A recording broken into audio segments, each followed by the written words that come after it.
Jayden's 7 years old now. Jayden was born perfectly healthy. At 4 months old, Jayden had his first seizure. It was just a downhill road for the next few years. He was having 500 twitching myoclonic seizures a day. He'd have grand mal for an hour and a half. I remember he was crying from 1 o'clock at night to 9 in the morning, screaming, crying in pain. He was seeing things. He was hallucinating from the medications. At 4.5, Jayden was taking 22 pills a day. He was at 25,000 pills he had taken by the time he was 5 years old. Jayden had tried 12 different medications. We had 40 ambulances because we were fighting with the insurance companies all the time. We lost our house, we lost our cars, we lost our business, we lost our family. I went to UCSF. I said, look, I don't think Jayden's going to make it another week. What do you suggest? They're all, I don't know. I mean, I would try anything. I go, what do you think about medical marijuana? They're all, well, like we said, you think we're at a life and death situation, you should try anything. So I said, all right. I went and picked up something I saw in a dispensary, came home, I gave it to Jayden. After 4.5 years of having myoclonic seizures, 500 a day, and twitching and head drops and seizing, the first day I gave it to him was, thank God, 1 million times. It was the first day he's ever went seizure-free in his life. Then after that, second day, third day, fourth day, the seizures were down dramatically. I could see his eyes lighting up. It was summertime. It was June 1st, the first day I gave it to him, 2011. He started swimming. Jayden's never been able to swim before. The sudden temperature change of water would give him a seizure. When I put him in the front yard, and my neighbor's like, oh my gosh, we've never seen him in the front yard. They were so excited, they were cheering him on. I started weaning him off the medications after 1 month I was on the CBD.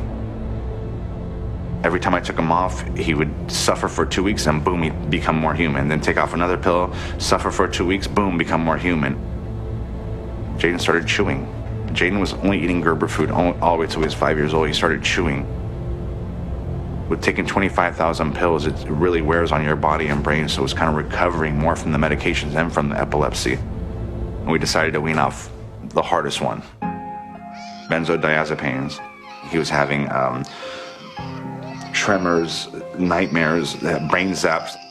I've contacted 30 different benzo withdrawal clinics. They go, how old is the person that's coming on that you want to bring into our clinic? And I tell them 7 years old. And they scream at the top of their lungs. Every single one vividly say the same exact thing. You have a 7-year-old on benzos? Because we have people here that are football players. We have people here that are big, tough guys that are dying, literally dying from benzos, and you have a 7-year-old on it? I said, 7-year-old? My son's been addicted to it since he's 16 months old. So now we have to figure out a way to wean him off by ourselves because the benzo detox clinics are not willing to take in a 7-year-old.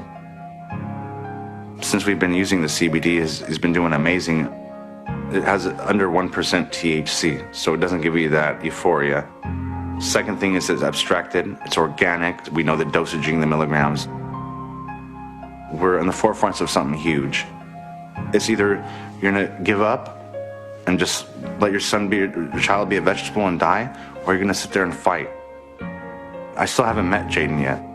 I know Jayden in 22 pills, but I'm down to Jayden in 2 pills. That's who I know right now.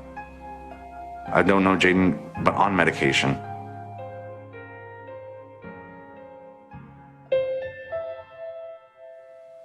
Christmas before Jayden was born, that was my Christmas gift, was that Jayden was gonna be born. My ex-wife had to give me a box. And I opened it, and I remember,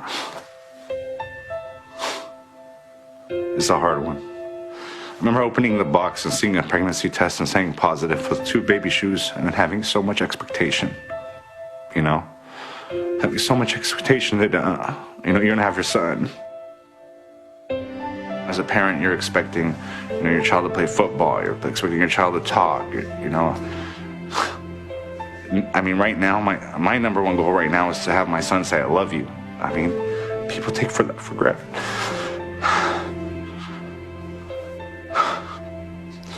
People take that for granted.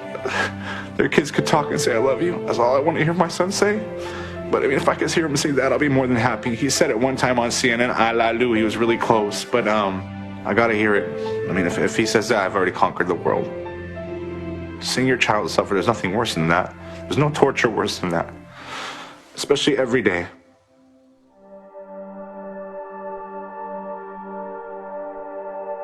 Now is not the time to send a message to our young people that marijuana is medicine. It is not. It is a dangerous, illegal drug. Is it legitimate for any human on the face of planet Earth to deny another human being the thing that will remove him from that infinite torture chamber? No, it is not acceptable. It is utterly and completely immoral. I'm not allowed to do this because someone says I can't. And that person's never met me, they're never likely to meet me, they're never likely to meet someone with MS, Parkinson's, cancer, and yet they can have total rule over that entity's life. This is pretty much the only time that I'm going to be lost for words. The justification's still not being explained to me.